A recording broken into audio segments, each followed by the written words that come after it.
पूज्य Kamal Kumar Swami ji, Prakash Rao ji, Yalamanchi ji, those who are organizing this function. On the stage, Hindu Dharma Acharya Sabha Secretary Venkat Narayan ji, Telugu Desam NTR Telugu Desam leader Parvati ji, Lakshmi Parvati ji. On the stage, revered sadhus, ladies and gentlemen, I won't take much time because lunch time is near. అందరికీ నా అభినందనలు. నేను ఎక్కువసేపు తీసుకోను, ఎందుకంటే భోజన వేళ దగ్గర వచ్చేసింది కాబట్టి నేను ఎక్కువసేపు తీసుకోను. 5 years ago, there were 220,000 temples in Andhra. Today it is 200,000 only. 5 ఏళ్ల ముందు ఆంధ్రదేశంలో దాదాపు 2,20,000 మందిరాలు ఉండేవి. ఇప్పుడు 2 లక్షల కన్నా తక్కువే ఉన్నాయి. 5 years ago, there were only 75,000 churches. Today there are 150,000 churches in Andhra. ఇదే 5 ఏళ్ల సంవత్సరంలో క్రితం వట్టి 75,000 చర్చిలు మాత్రమే ఉండేవి. ఇప్పుడు 150,000 చర్చిలుగా మారిపోయినాయి. 5 years ago, there were 150,000 masjids in Andhra. Today there are 175,000. 5 ఏళ్ల క్రితం 150,000 మసీదులు ఉండేవి.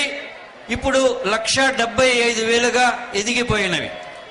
In Andhra today, Hindus are 80% of the population, but they have only 220,000 temples. The minorities, Christians and Muslims, are 20% only, but they have more, 225,000 masjids and churches. ఆంధ్రదేశంలో 80% మంది హిందువులుగా ఉండగా మనకి 2 లక్షల కన్నా క్రిందే మనకి మందిరాలు ఉన్నాయి. అయితే 20% ఉన్న మైనారిటీలకి దాదాపు 2.25 లక్షల మందిరాలు, అవి మసీదులు ఉన్నాయి.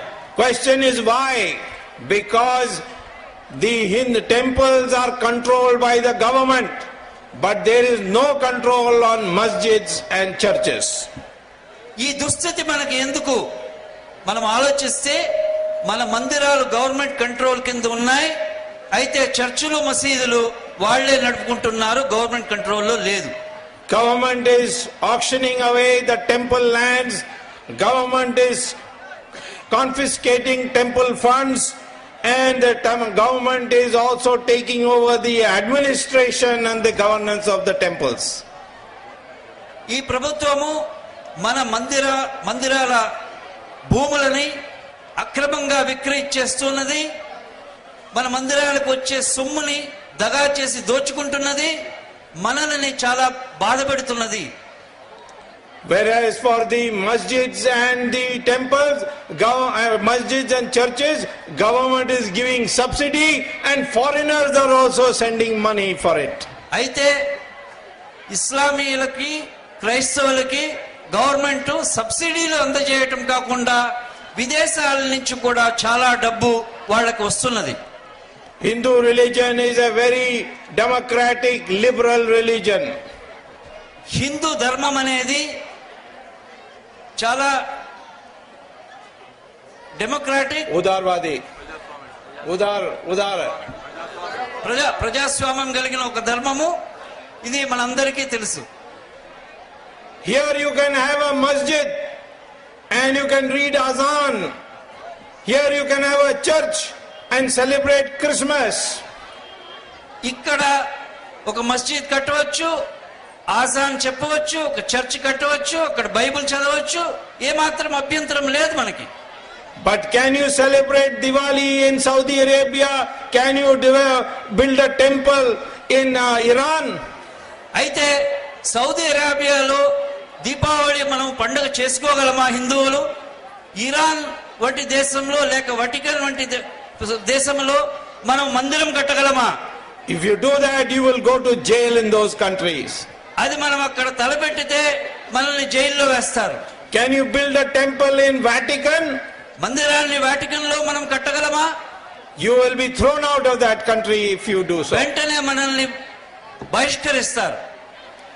But we find today that in the country where we are giving everybody equal chance, equal opportunity, in their countries we are not allowed to survive.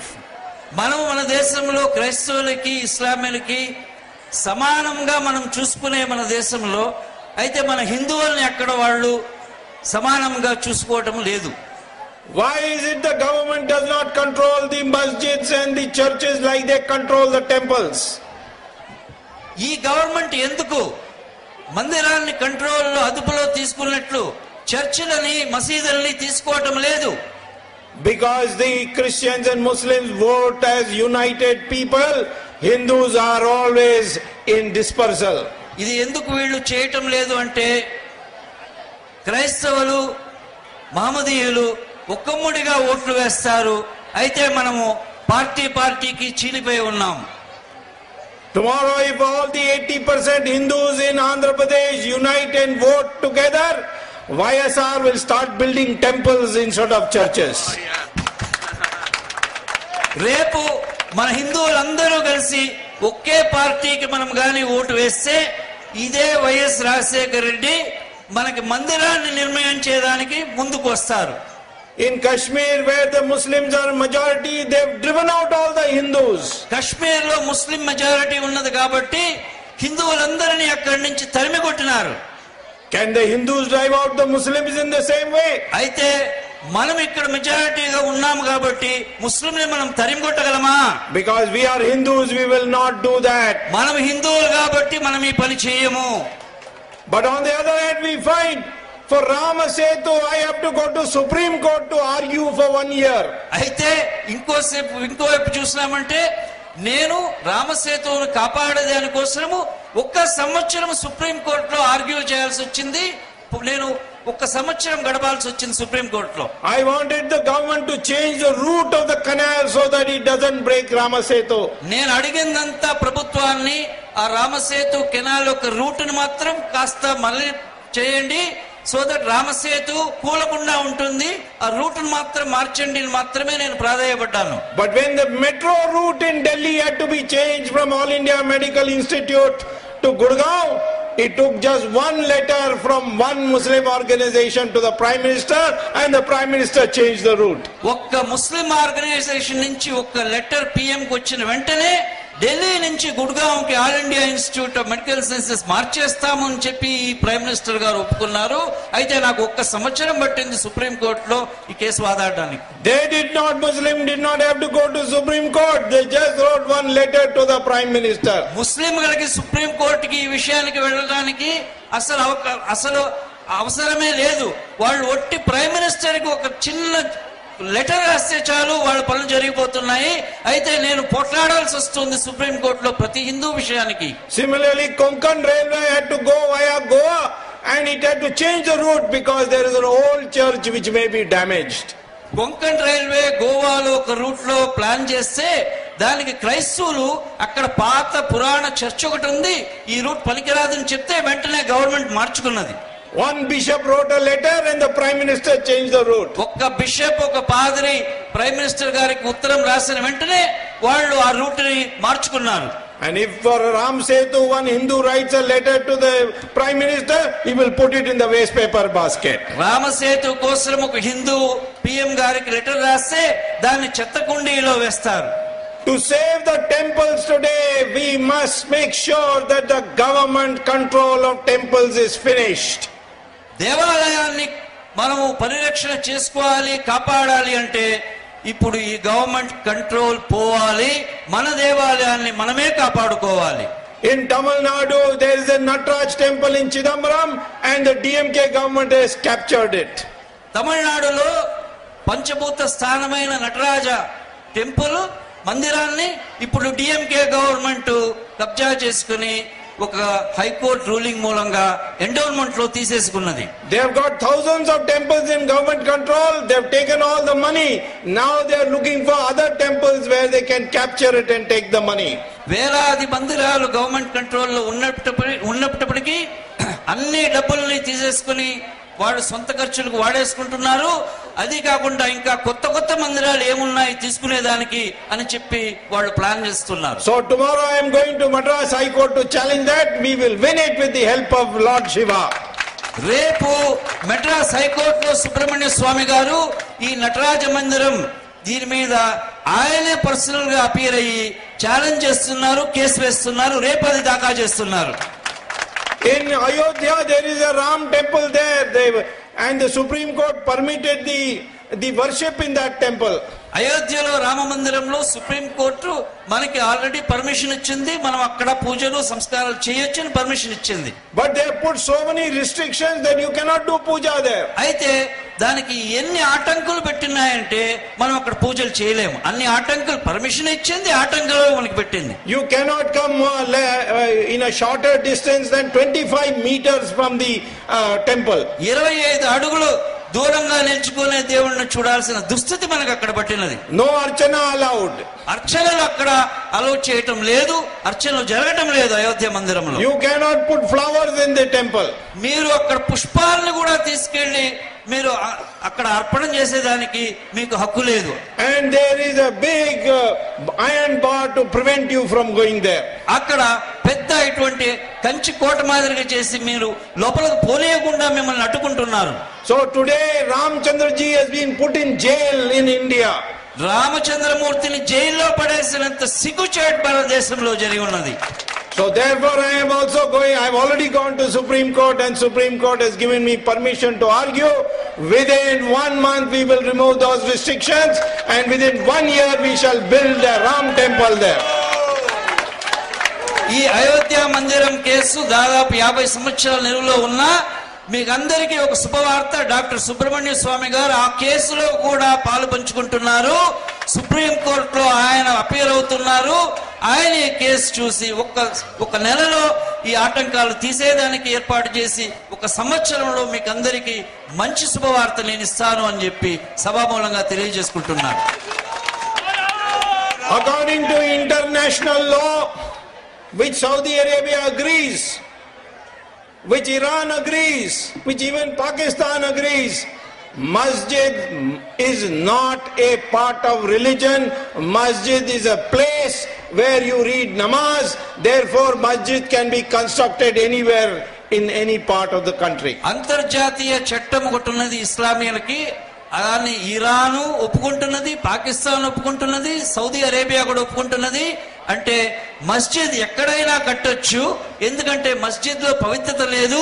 మస్జిద్ లో మేము వెళ్లి ఒట్టి నమాజ్ చదువుతాం కాబట్టి అది ఇక్కడే కట్టాలి అక్కడే కట్టాలి ఏ చట్టం లేదు, ఎక్కడైనా నిర్మాణించుకోవచ్చు అని అంతర్జాతీయ చట్టం ఒకటి ఉన్నది.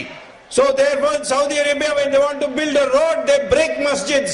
సౌదీ అరేబియాలో ఒక రోడ్ కట్టాలంటే వాళ్ళు మస్జిద్ ని కూడా నిర్మూలన చేస్తున్నారు. కాబట్టి మస్జిద్ లో పెద్ద పవిత్రత లేదు, ఎక్కడైనా కట్టుకోవచ్చు, వీళ్ళపై నమాజ్ చెప్పాలి అది. And in America, churches are sold in the market because there is nobody coming there. అమెరికాలో ఎంత దుస్థితి అంటే మనకి మంచిది, వాళ్ళకి ఎంత దుస్థితి పట్టింది అంటే చర్చికి వెళ్లే నాదులు చాలా తగ్గిపోయి చర్చిలను అమ్ముకుంటున్నారు. When I asked a Christian bishop, how can you sell a church?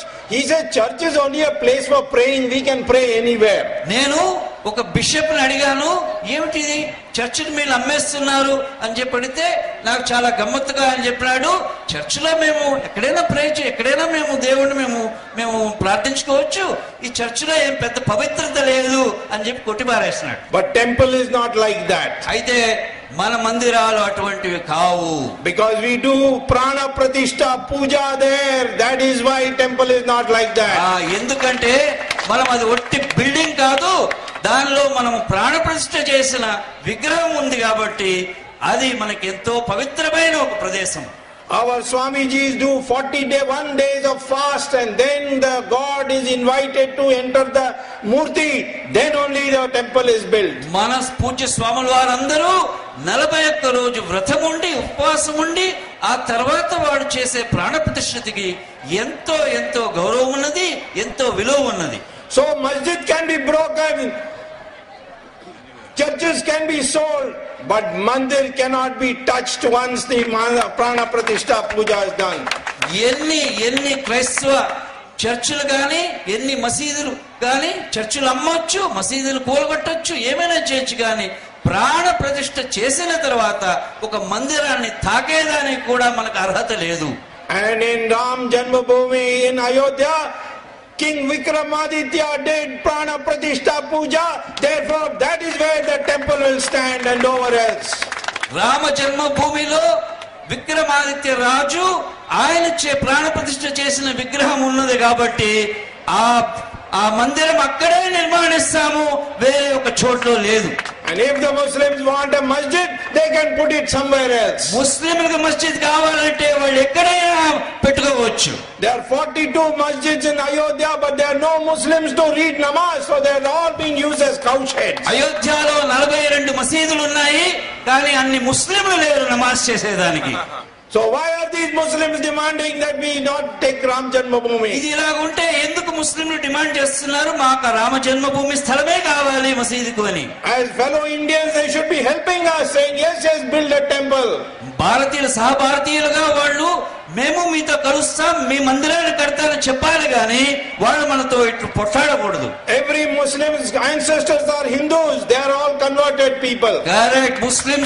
Muslims యొక్క పితామహులు ఎవరు చూస్తే కూడా వాళ్ళు ఒకప్పుడు హిందువులుగానే ఉన్నారు, వాళ్ళు కన్వర్ట్ అయిన వాళ్లే, మత మార్పిడి అయిన వాళ్లే. If they want to come back to Hinduism, we welcome them back to Hinduism. వాళ్ళు మరల హిందూ ధర్మానికి వస్తామంటే మేము 2 చేతులెత్తి జోడించి మరలా తిరిగి వాళ్ళని తీసుకునేదానికి సిద్ధంగా ఉన్నాం. But if they say they are descendants of Muhammad Ghori and Ghazni, they should go back to Pakistan. వీళ్ళు నేను మహమ్మద్ గౌరీ గజనీ యొక్క వారసులు అని మాట్లాడితే దయచేసి పాకిస్తాన్కి వెళ్ళిపోండి, మా దేశంలో ఉండకండి. India is only for Hindus and those who agree that their ancestors are Hindus. భారతదేశము హిందువులకి మరియు ఎవరు మా పితామహులు వీళ్ళు హిందువులు అని ఒప్పుకుంటారో వాళ్ళకి మాత్రమే ఈ భారతదేశం. And that is why today in protecting the temple is so important, and why Kamal Kumarji is doing, Swamiji is doing great God's work, and we must all support him and fight for him in this cause. Kamal Kumar స్వామీజీ వెనక మనం అందరము అండగా నిలిచి ఈ ఉద్యమాన్ని ఇంకా గొప్పగా కొనసాగించాలని చెప్పి నేను మీ అందరినీ ప్రార్థిస్తున్నాను. And our friends in America, Yalamanchi and Prasad Rao, when YSR came to Chicago, they garrowed him, and YSR thereafter surrendered. Yalamanchi Prasad గారు, మరల ప్రకాష్ రావు గారు, మన గౌరవనీయుల వైఎస్ రాజశేఖర రెడ్డి గారు అమెరికాకు వెళ్ళినప్పుడు ఆయన్ని గౌరవ చేసినారట. ఆయన్ని గౌరవ చేస్తే బిత్తరపడిపోయినారు ముఖ్యమంత్రి గారు అని చెప్పి సుబ్రహ్మణ్య స్వామి తెలుపుతున్నారు. And Hindu Dharma Acharya Sabha has taken a decision to challenge the Hindu Religious Endowment and Charitable Trust Act all over India. చాలా ముఖ్యమైన విషయం ఇది. హిందూ ధర్మ ఆచార్య సభ హిందూ ఎండోన్మెంట్ యాక్ట్, మన ఎండోన్మెంట్ చట్టాన్ని యావత్ భారతదేశము కోర్టుకు వెళ్లి ఈ ఎండోన్మెంట్ చట్టం రద్దు చేయాలని చెప్పి case వేయబోతున్నది. So prepare for Hindu revival. India can be great only if there is a Hindu renaissance, Hindu Marumalachi. భారతదేశము హైందువులుగా హైందవత్వం ఉన్నంత వరకే చాలా గొప్ప దేశముగా ఉంటుంది. Hindu Punaruthan is what we should try now. మనము హిందూ పునర్నిర్వహణ చేయవాలి అని చెప్పి ప్రార్థిస్తున్నాను. Thank you very much for this opportunity to speak to you. ధన్యవాదాలు.